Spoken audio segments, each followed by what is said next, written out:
করতেছে, কিন্তু এখন আপনি এই মরিচটা মানে নতুন করে লাগাচ্ছেন, এটা তুলবেন কবে ফসল? এটা আষাঢ় মাসে উঠবে, আষাঢ় শ্রাবণে।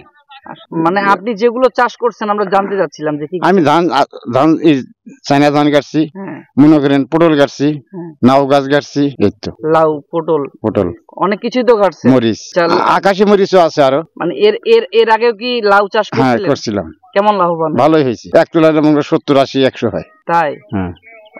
মানে এর আগে কত টাকা লাভ করছেন?